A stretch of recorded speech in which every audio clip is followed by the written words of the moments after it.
नमस्कार, स्वागत है आप सभी का मेरे YouTube channel maths with Ramesh पे। जैसे कि एसएससी सीजीएल ओवर हो चुका है, अब सीएचएसएल चल रहा है। 17 अगस्त तक क्या चलेंगे अब सीएचएसएल के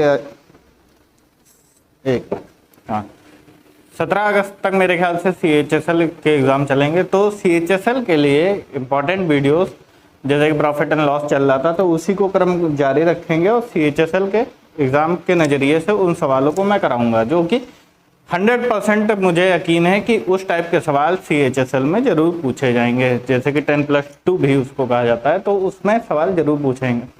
बीच में गैप इसलिए हो गया इतने दिनों में क्योंकि ऑफलाइन क्लासेस ज़्यादा लेनी पड़ रही थी। बच्चे ज़्यादा मेरे पे समझ लीजिए एक प्रकार पे प्रेशर डाल रहे थे, कह लीजिए आश्रित थे मेरे पे, तो उन पे मेहनत मेरे को ज़्यादा करनी पड़ रही थी, जिसकी वजह से कुछ दिन वीडियो नहीं पढ़ पाए।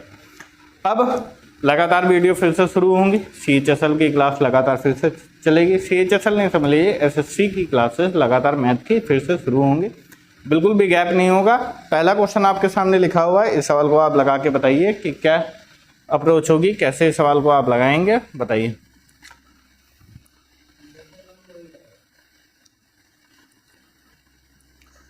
पिछला जो क्लास था प्रॉफिट एंड लॉस 5, वो मैंने एक फल वाले के सवाल पे ओवर की थी वो क्लास, जिसका आंसर 600 आया था। आप लोगों को भी याद होगा, उम्मीद है मेरे ख्याल से।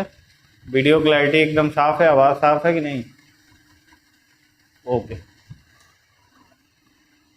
बताइए इसका आंसर। बाल अभी भी ग्रो नहीं हो रहे उस लेवल से, मोहमाया है क्योंकि।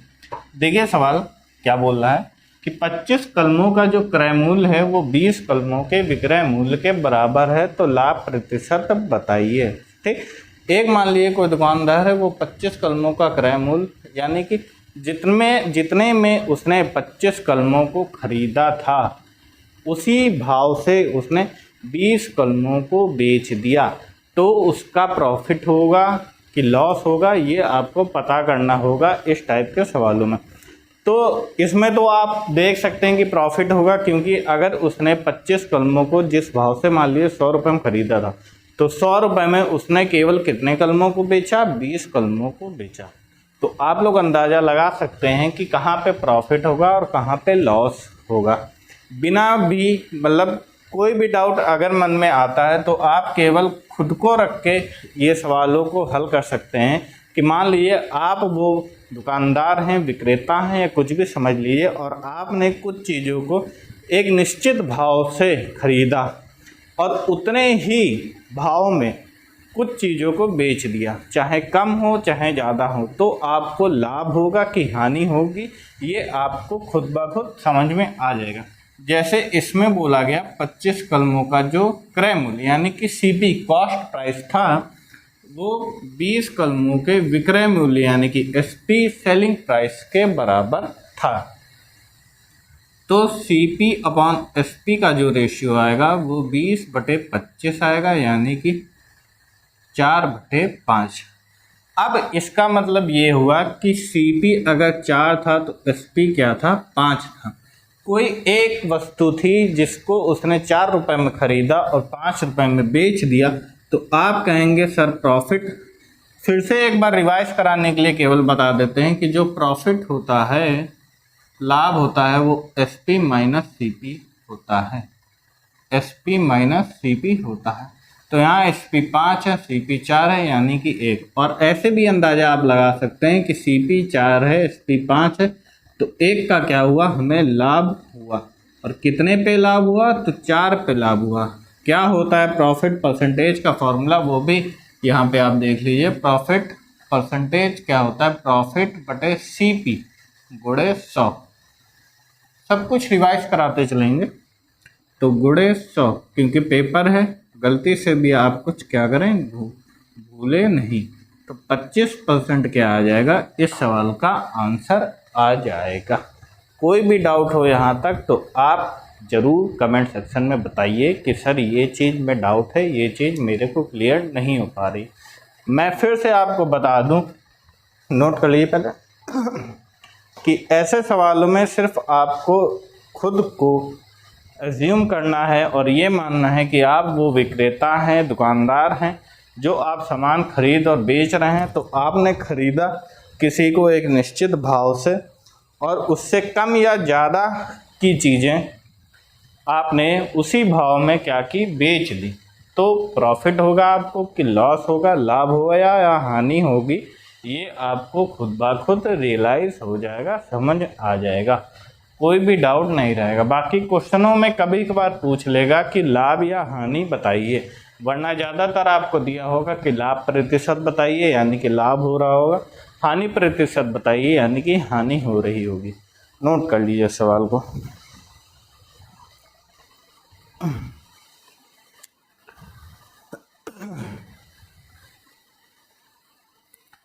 Percentage, ratio and proportion, average, ठीक है। और नंबर सिस्टम की थ्योरम क्लास जो चली थी वो रुक गई क्योंकि टाइम नहीं मिल पा रहा था। आप खुद जानते हैं कि पेपर जब नज़दीक होते हैं तो समय की बहुत किल्लत हो जाती है।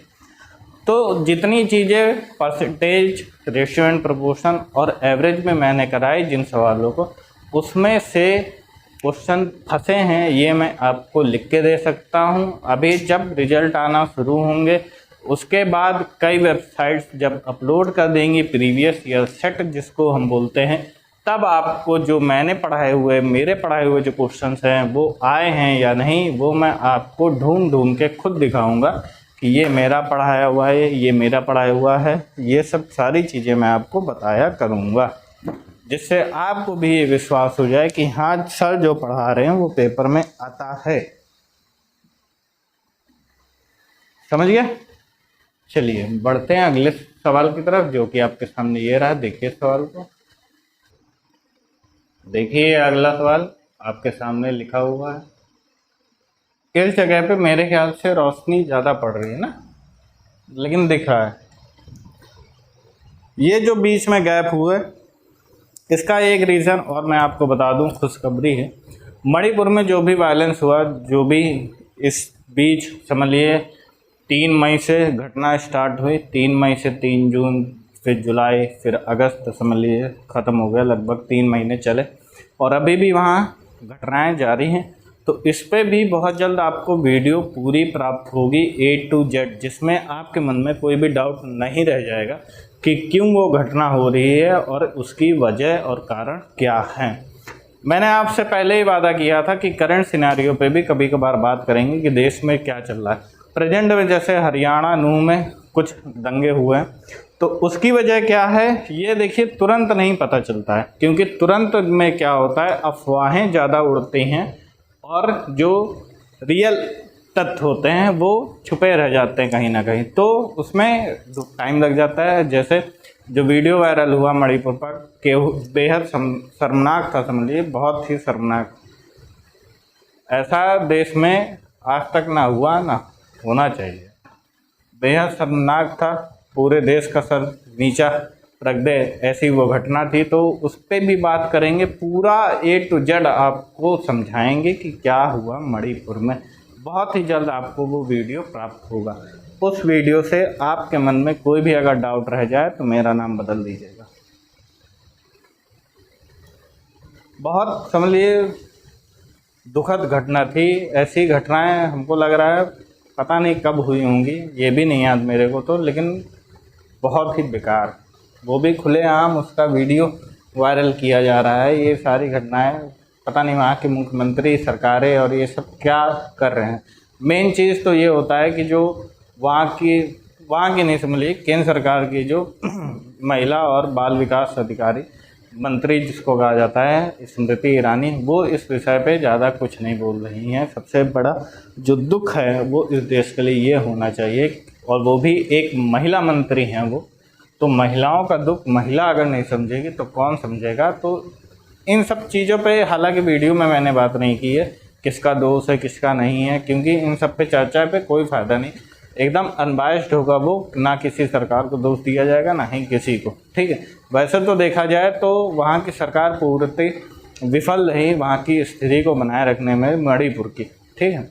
और केंद्र सरकार में अगर मैं किसी को जिम्मेदार मानता हूँ, किसी को एक्शन सख्ती से लेना चाहिए, तो वो महिला एवं बाल विकास मंत्री स्मृति ईरानी है, जो कि खुद महिला हैं। उनको कड़ी से कड़ी उस पर जो कार्रवाई होनी चाहिए, आदेश देने चाहिए। आप एक केंद्र मंत्री हैं आखिर। तो ये सब चीज़ें हैं, बात की जाएगी इस पर। 40 वस्तुओं का क्रय मूल्य 60 वस्तुओं के। अब यहाँ पे आप खुद को एज्यूम करिए कि जो 40 वस्तुओं का क्रय मूल्य था, मान लीजिए 100 रुपये था, ठीक है, और 60 वस्तुओं के विक्रय मूल्य के बराबर है। 60 वस्तुओं के विक्रय मूल्य के बराबर आपने 40 वस्तुएं खरीदी 100 रुपये में, लेकिन आपने बेच दी 60 वस्तुएं 100 रुपये में, तो आपको घाटा होगा कि फायदा होगा, ये आपको खुद ही पता है। कोई शोर हो गया लग रहा, 1 मिनट, बस 1 मिनट। देखिए सवाल को, तो क्या है कि जहाँ ये वीडियो शूट होता है उसके बाहर कुछ विक्रेता हैं जो कि माइक लगा के सामान बेचते हैं, तो डिस्टरबेंस होता रहता है। देखिए, तो मैंने आपको बताया फ़ायदा होगा कि घाटा होगा, ये आप खुद पता कर सकते हैं। उसके बाद सवाल में भी आपसे पूछा गया है हानि होगी, तो यानी कि हानि % आपको निकालना है। तो 40 वस्तुओं का क्रय मूल्य CP 60 वस्तुओं के SP के बराबर है, ठीक। अब CP बटे SP क्या होगा, तो 60/40, यानी कि 20 × 60, 20 × 40। 3 में खरीदा और 2 में बेच दिया, 1 रुपये का घाटा हो गया। 3 रुपये पे गुणे 100, यानी कि 33 सही 1/3% का क्या हुआ, लॉस हुआ। नोट कर लीजिए इस सवाल को, बढ़िया सवाल हैं ये सब। CHSL लायक सवाल जिनको कहा जा सकता है, वो हैं ये सब।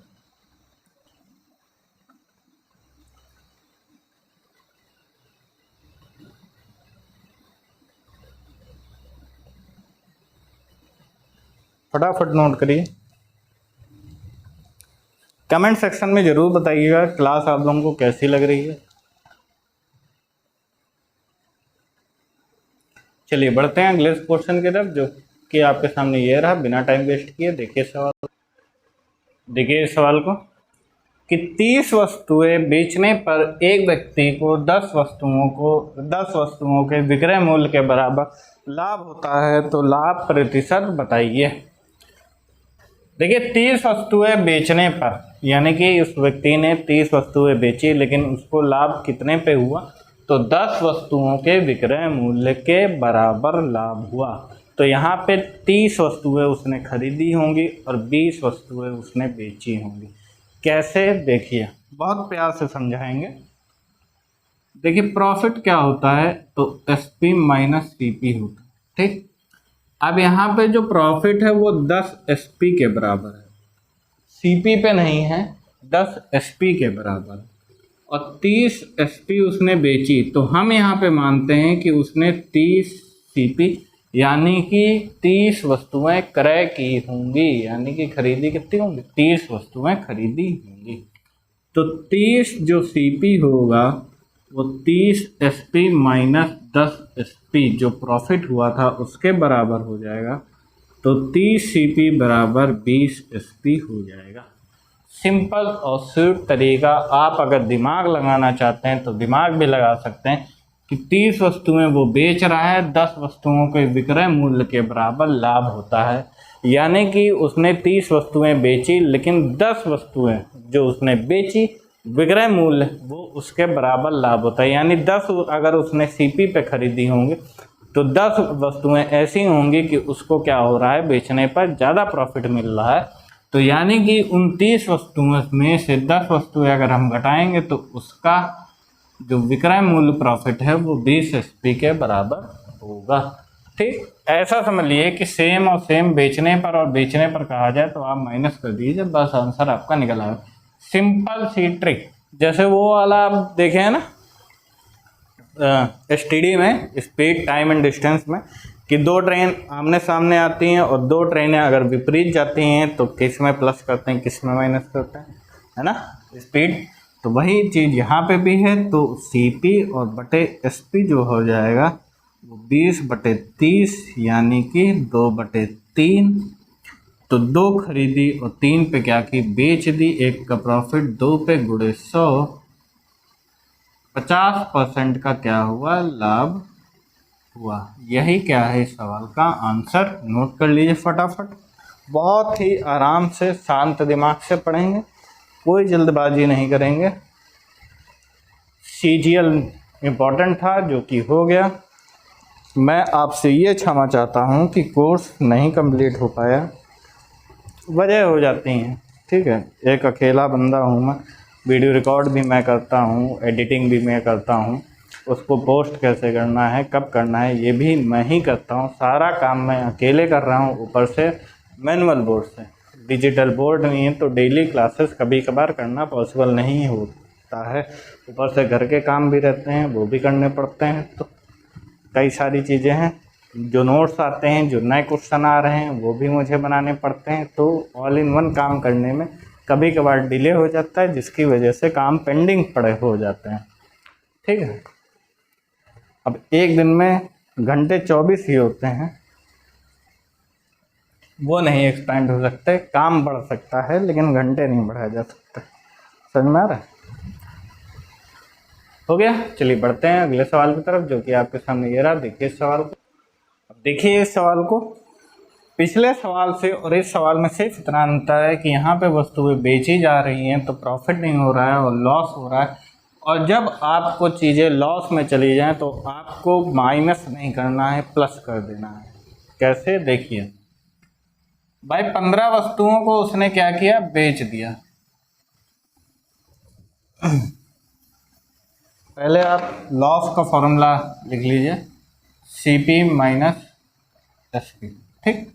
तो क्या हुआ, 5 वस्तुओं के विक्रय मूल्य SP के बराबर उसको लॉस हुआ, और CP कितना था, 15 CP हमने माना और 15 SP दिया था, ठीक। ये 15 इधर आ जाएगा, 20 SP देखिए जुड़ गया, आप लोग स्वयं देख सकते हैं अपनी आंखों से। SP बटा जो CP आएगा रेशियो, वो 20/15 यानी कि 5 × 20, 5 × 15।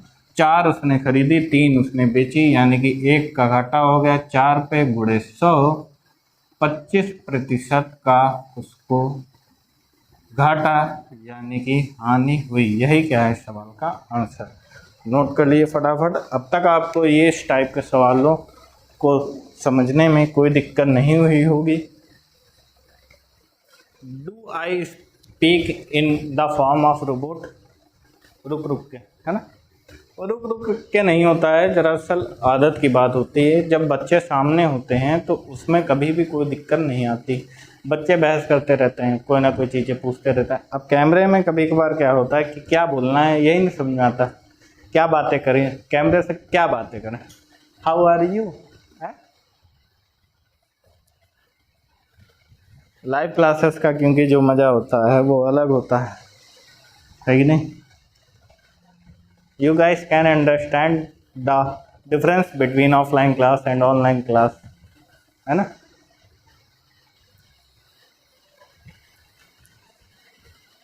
हो गया, नोट कर लो भाई जल्दी से। जब लॉस की बात की जाए तो आपको प्लस कर देना है, और जब प्रॉफिट की बात की जाए विक्रय मूल्य पर, तब आपको माइनस कर देना है। यही ट्रिक आप याद करिए, आपके सवाल कभी भी गलत नहीं होंगे। आई फ्लू तो नहीं हो गया किसी भी बच्चे को? अब तक मेरे ऑफलाइन बैच में किसी भी बच्चे को ऐसी दिक्कतें नहीं आई हैं, ठीक है। मैं तो हूँ ही बैटरी, मेरा ये चश्मा टेस्टेड है, तो हमको तो लगाना ही पड़ता है, मजबूरी है। बाकी जिन बच्चों को भी हो रहा है, ऑनलाइन बच्चे जो हैं, तो चश्मा आप लोग लगाइए भाई, एक बैटरी आप लोग भी खरीद लीजिए। चलिए बढ़ते हैं अगले सवाल की तरफ, जो कि आपके सामने ये रहा। देखिए इस सवाल को, देखिए इस सवाल को। इसमें CP पे बात कर रहा है, तो CP पे जब भी बात की जाती है SP पे माइनस हो जाता है प्रॉफिट में, लेकिन CP पे हमेशा प्लस होगा। कैसे, आप लोग देख सकते हैं कि क्योंकि प्रॉफिट क्या होता है, वो SP माइनस CP होता है। अब 8 वस्तुओं के सीपी के बराबर यहाँ पे फ़ायदा हो रहा है और 20 वस्तुओं को वो क्या हो रहा है, बेच रहा है, तो 20 वस्तुओं को वो खरीद रहा होगा। ठीक है, तो ये सीपी प्लस सीपी 28 सीपी हो गया और ये 20 एसपी हो गया। तो सीपी बटे जो एसपी आ गया वो 28 बटे 20 आ गया, सॉरी 20 बटे 28 आ गया, 4 पंजे 20, 4 सते 28। तो 2 रुपये का यहाँ पे फ़ायदा हो रहा है। 5 पे गुणे 100, 5 दूना 10, 40% का क्या हुआ, लाभ हुआ। बस फॉर्मूला ये आप लोग याद ही होगा आप लोगों को, बस इस पे ही सारे सवाल निकल आएंगे। कोई भी आपको मन में या फिर वैसे भी किसी भी प्रकार का डाउट नहीं रह जाएगा। 40% is the answer of this question. 2 का हुआ प्रॉफिट और 40% का हुआ लाभ। नोट कर लो फटाफट सभी बच्चे। आवाज़ साफ आ रही है?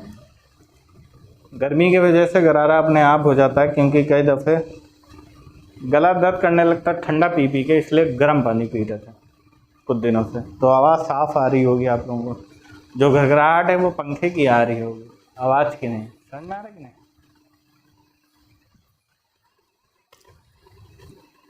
बाकी उम्मीद करते हैं आप लोग सब अच्छे होंगे, है ना।